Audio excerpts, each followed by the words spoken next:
While some ASEAN countries have finished the first rounds of tariff negotiations with the US, Thailand's first meeting has been postponed. International organizations have sent alarming messages that the Thai economy will shrink in 2025 and 2026.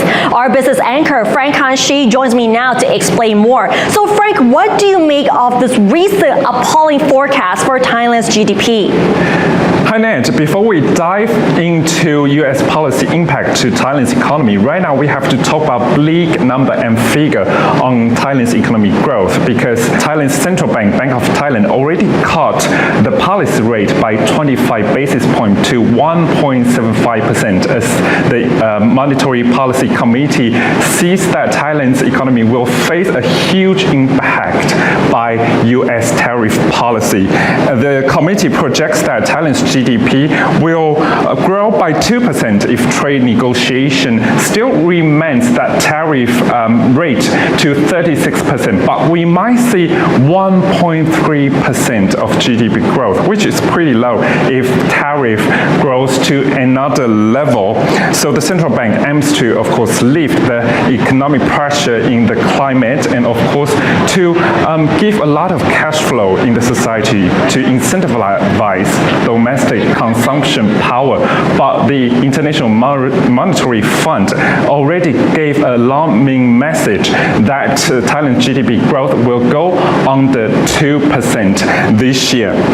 The IMF forecast that the annual GDP growth will dive to 1.8% in 2025 and 1.6% in 2026. And of course, the World Bank also shared the same message as the GDP would dive down below 1.8%. Another green message on Thailand's economy is a global credit rating agency, Moody's, has revised Thailand's economic outlook from stable to negative, reflecting slowing economic momentum, fiscal pressure, and of course, vulnerability to face challenges in the near future. The downgrade might extend the fear into investors' confidence and economic momentum in the economy. Compared to other ASEAN 5 countries here, Thailand's that economic growth is the lowest in the chart, because of course on top of the chart you can see that Indonesia economic growth is at 4.7% in both 2025 and 2026. However, our Prime Minister Paetongtarn Shinawatra still confident in Thailand's economic growth and saying that we're gonna see a huge leap in 2025. And at this point, she said some statement in a gala on Wednesday. So she said that, quote, "It is Moody's perspective that Thailand's growth potential has weakened. A negative outlook does not mean the country has lost credibility.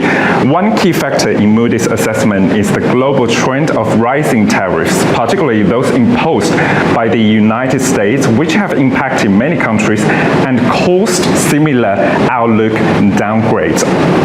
Despite Prime Minister's confidence in the economy, the opposition, however, is concerned over Thailand's position on negotiation with the United States on tariff policy. Deputy leader of People's Party, Sitikanya Dansakun, told me that Thailand needs to clear political issues in the House before restarting the negotiation process. I think the government could ease these difficulties by release Dr. Paul Chambers and withdrawn the accusation, and it will be like ease all the difficulties that we face, and maybe the negotiation process could start soon. But there are also the issues about Uyghur that I think worried the U.S., especially the foreign affairs. Well, the first meeting for the tariff policy with the United States has been postponed. Thailand is aiming to forge collaboration with other economic blocs. EU International Trade Chair, in an exclusive interview, told me that recent rounds of FTA between Thailand and EU are on the right track, and a deal could be reached soon. This is what he said. We negotiated for a long time, but of course we got based on the political development in Thailand and the re-establishment of the democratic structure. There was some lack in the negotiation period, but now we are back on track and the progress is quite well. So let's see. So I have no crystal ball with me here now, but I'm quite confident that we will manage also to conclude with Thailand quite soon.